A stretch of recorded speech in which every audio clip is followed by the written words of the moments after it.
সুপ্রিয় দর্শক, যারা সামনে আছেন, মা অথবা বাবা হতে চলেছে, অনেক বেশি উৎকণ্ঠা ভেতরে। স্পেসিফিক্যালি যেসব মা বা হবু মা যারা এখন গর্ভবতী, মাত্র জানলেন যে আপনার গর্ভে একটি নতুন শিশু, নিশ্চয়ই অনুভূতিটা অন্যরকম। উৎকণ্ঠা, উদ্বেগ, কি করব এখন, কি করলে আমার শিশুর জন্য সবচেয়ে ভালো হবে, এই চিন্তাটা কিন্তু আপনার মনে সারাক্ষণ ঘুরে বেড়াচ্ছে। আমরা এসেছি আপনাকে একটা ছোট্ট কিছু টিপস দিয়ে জানাতে যে আসলে কিভাবে এই সময়টা আপনি ভালো থাকতে পারেন এবং কি করলে আপনার গর্ভস্থ শিশুর জন্য খুবই ভালো হবে। এখন আপনি গর্ভাবস্থার দ্বিতীয় পর্যায়ে চলে এসেছেন। যদি আমি দ্বিতীয় পর্যায়ে বুঝি, তাহলে দ্বিতীয় 3 মাস বা মাঝের যে 3 মাস, এই সময়টা চলছে আপনার। এই সময়টা কিন্তু আপনার শিশুর মানসিক যে বড় হওয়া বা ব্রেইন ডেভেলপমেন্টের যে কাজ শুরু হওয়া, সেটা কিন্তু প্রথম 3 মাসেই শুরু হয়ে গিয়েছে। তার রক্তনালী, তার স্নায়ুতন্ত্র গঠন, সেটা কিন্তু তখনই শুরু হয়েছে। আপনার ভেতরে একটা উৎকণ্ঠা কাজ করছে, আচ্ছা শিশুটি ঠিকমতো বাড়ছে তো, ওর হাত পা, ওর যে সমস্ত অর্গান তৈরি হওয়া, সেটা ঠিকমতো হচ্ছে তো, ও কি আমার কথা শুনতে পায়, ও কি আমার মতো করে হাসে। এই সমস্ত ভাবনাগুলোকে যদি আপনি একসাথে করতে চান, তাহলে আপনাকে এখন তাই করতে হবে যেটা আপনার শিশুর জন্য ভালো। আপনার এই দ্বিতীয় 3 মাসের বা মাঝের 3 মাসের এই সময়টাতেও কিন্তু আপনাকে সঠিক এবং ভালো কোয়ালিটির খাবার গ্রহণ করতে হবে, যা কিনা আপনার শিশুর এই সময়কার যে প্রয়োজন, গর্ভস্থ শিশুর, সেটাকে যেমন পরিপূর্ণ করবে, একইভাবে আপনার শরীরের প্রয়োজনটাকেও কেন যেন মেটায়। কারণ আপনি একটা জিনিস জেনে রাখবেন যে আপনি যদি কম খান, সেক্ষেত্রে কিন্তু শিশুর কোনোভাবেই কোনো ক্ষতি হবে না।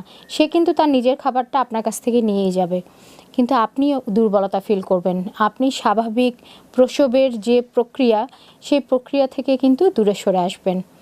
মা হিসেবে সেটা নিশ্চয়ই আপনার কাম্য না। যারা পরিবারের আশেপাশের মানুষ আছে, তারাও কিন্তু আপনাকে উৎসাহ দিচ্ছে, তুমি সুস্থ থাকো, তাহলে তুমি সুস্থভাবে নর্মাল ডেলিভারির মাধ্যমে একটি শিশু প্রসব হতে পারে। এবং একইভাবে আপনার শরীর প্রস্তুত হচ্ছে যাতে আপনি আপনার শিশুকে পরবর্তীতে বুকের দুধ খাওয়াতে পারেন। সেটার জন্যও কিন্তু আপনার প্রচুর পরিমাণে খাবার এখন গ্রহণ করা দরকার। চলুন জেনে নিই যে তাহলে কিভাবে ভালো থাকবেন এই মাঝের 3 মাস সময়টা। প্রথম 3 মাস আপনার আর আপনার শিশুর খুবই ভালো কেটেছে।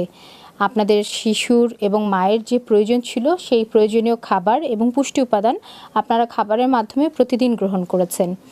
এবং মায়ের ওজন যদি দেখি, প্রথম 3 মাসে 2 থেকে 4 কেজি ওজন বাড়ার একটা সম্ভাবনা দেখা যায়। খুবই কম মায়ের ক্ষেত্রেই হয় যে অনেকের ওজন একদমই বাড়ে না অথবা ওজন কমে যায়। এটার কারণ একটাই, যে মার যে পর্যাপ্ত পরিমাণে খাবার গ্রহণ করা দরকার ছিল, মা হয়তো করেননি। কিন্তু আপনি সেটা নিয়ে এখনই টেনশনে পড়ে যাবেন না। যদি এ পর্যন্ত আপনার ওজন অনেক নাও বেড়ে থাকে, মাত্র 1 কেজিও বেড়ে থাকে, তারপরেও এটাকে স্বাভাবিক ধরে নিয়েই আপনি কিন্তু আপনার এই দ্বিতীয় ট্রাইমেস্টার বা মাঝের 3 মাসকে অনেক বেশি খেয়াল করবেন, যাতে শিশু নর্মাল ওজনে বেড়ে ওঠে। এই মাঝের 3 মাসে শিশুর সমস্ত কিডনি সিস্টেম, ফুসফুস, তার যে ব্রেনের সেলের পরে যে সমস্ত নালী গঠন হওয়া, একইভাবে যদি দেখি আমাদের ভেতরের প্যানক্রিয়াস, এই সমস্ত জিনিসের গঠন কিন্তু শুরু হয়ে যায় এই সময়। তার হাত পা তৈরি হচ্ছে, হাত পা বড় হচ্ছে, এবং শরীরের যে চামড়া, সেই স্কিন এবং চুল গঠনের কাজও কিন্তু শুরু হয়ে যায় এই সময়টাতে। সো আপনাকে এমন খাবারগুলোই পছন্দ করতে হবে এবং এমন পুষ্টি উপাদানই আপনাকে এই সময় গ্রহণ করতে হবে, যেটা আপনার শিশুর এই সব কাজকে সাপোর্ট করবে। আপনার জন্য এখন মিনিমাম 300 কিলো ক্যালোরি এবং ম্যাক্সিমাম 500 কিলো ক্যালোরি খাবার পর্যন্তও কিন্তু আপনি গ্রহণ করতে পারেন। তার মানে আপনার ওজন, উচ্চতা এবং প্রথম ট্রাইমেস্টারে কতটুকু ওজন বেড়েছে তার উপর ডিপেন্ড করে ডক্টর এবং ডায়েটিশিয়ানই আপনাকে বলে দিতে পারবেন যে এখন আপনার রেগুলারের 1200 বা 1300 কিলো ক্যালোরির সাথে আরও 300, 400 না 500 কিলো ক্যালোরি দরকার। যদি আমরা একটা মাঝামাঝি রেঞ্জ চিন্তা করি, তাহলে এখন আপনার আরও অতিরিক্ত 400 কিলো ক্যালোরি খাবার দরকার। এই খাবারটা আপনাকে গ্রহণ করতে হবে কমপ্লেক্স কার্বোহাইড্রেট, এসেনশিয়াল ফ্যাট এবং ভালো, যেটাকে আমরা ফার্স্ট ক্লাস প্রোটিন বলি, তার মাধ্যমে। কেন ফার্স্ট ক্লাস প্রোটিন দরকার? কারণ আপনার অর্গান যে তৈরি হচ্ছে, এই অর্গানের সমস্ত তৈরির যে সেল, সব সেল তৈরি হচ্ছে কিন্তু প্রোটিন থেকে। তাহলে প্রোটিনে আছে আপনার সব এসেনশিয়াল অ্যামাইনো অ্যাসিড, যেটা আপনার এই সময়ের শিশুর জন্য খুবই প্রয়োজনীয়। একইভাবে তার ব্রেন ডেভেলপমেন্টের কাজও চলছে, তার সাইকোমোটর ডেভেলপমেন্ট, তার নার্ভ তৈরির কাজ চলছে। সো এই যে নার্ভ তৈরির যে কাজ চলছে সেখানে কিন্তু আবার সেই এসেনশিয়াল ফ্যাটি অ্যাসিডের একটা অনেক বড় ভূমিকা, যেটা আপনি বাদাম এবং সি ফিশ থেকে কিন্তু আপনি নিতে পারেন। এই সময় আপনি পাকা কলা খেতে পারেন, যে পাকা কলাতে প্রচুর পরিমাণে ভালো ফ্যাট এবং কার্বোহাইড্রেট আছে। এখন মৌসুমি আমের সময় যদি আমি দেখি, এই সময়ের আম, জাম, লিচু, এই সব ফলগুলো প্রচুর ফাইবার রিচ এবং প্রচুর মাইক্রোনিউট্রিয়েন্ট রিচ, এবং এতে প্রচুর পরিমাণে পানিও আছে।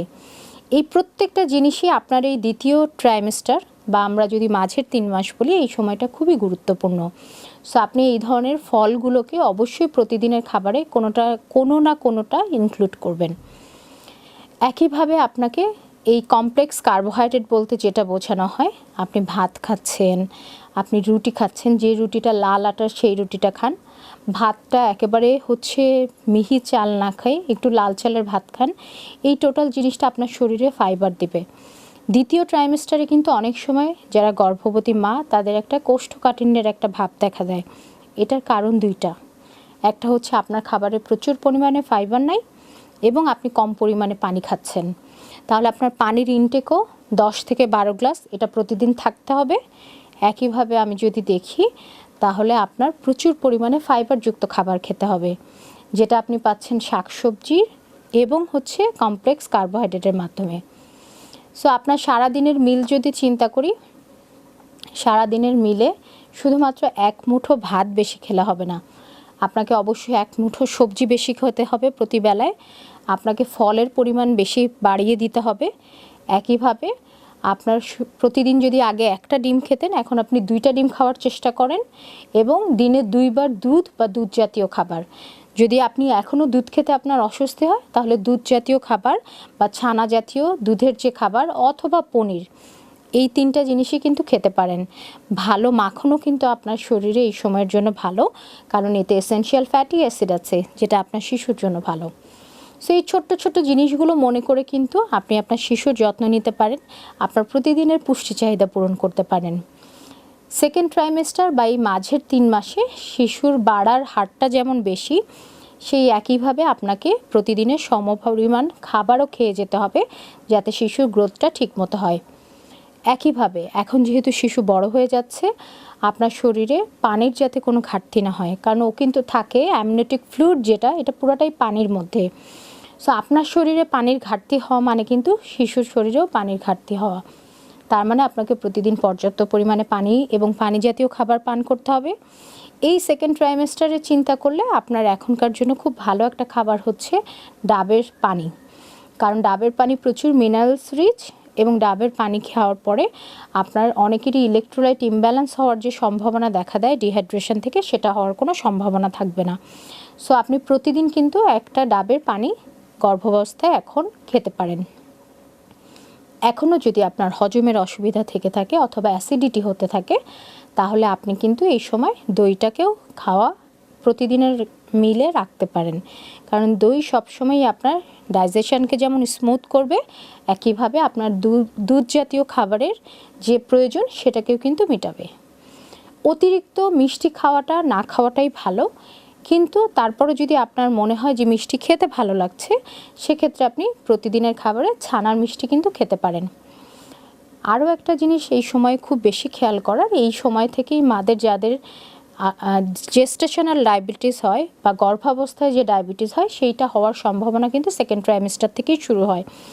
সো এক সময় ডক্টরের কাছে আপনি যখন যাবেন, অথবা আপনি যদি নিজে ফিল করেন যে আপনার ওজন অনেক বেড়ে যাচ্ছে, অথবা আপনার মিষ্টি খাবার প্রবণতা বেড়ে যাচ্ছে, এবং একইভাবে হচ্ছে আপনার কোনো না কোনো ধরনের কমপ্লিকেশানস হচ্ছে, যেমন আপনার গলা শুকিয়ে যাওয়া, তারপরে হচ্ছে দুর্বলতা ফিল করা, সেক্ষেত্রে কিন্তু আপনি ইমিডিয়েটলি আপনার ব্লাড সুগারটা টেস্ট করাবেন এবং দেখবেন যেটা স্বাভাবিক না স্বাভাবিকের চেয়ে বেশি।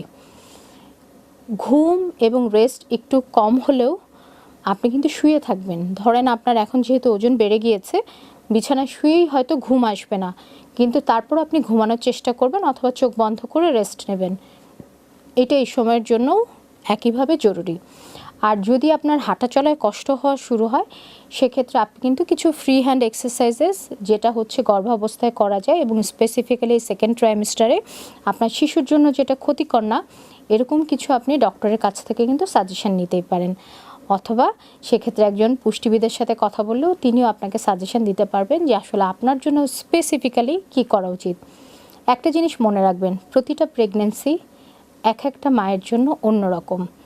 একজন মা বা একজন মহিলাই যখন 3বার প্রেগনেন্ট হন, তখন কিন্তু তার 3বার 3 রকমের অনুভূতি, 3 রকমের প্রয়োজন, 3 রকমভাবে শিশুর জন্য বড় হওয়াটা উনি উপলব্ধি করেন।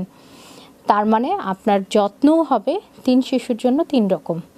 আপনি এবার যখন প্রথম প্রেগনেন্ট, তখন আপনি যেমন করে আপনাকে যত্ন করছেন, প্রবাবলি আপনার দ্বিতীয় সন্তানের সময় কিন্তু একই জিনিস করলে হবে না।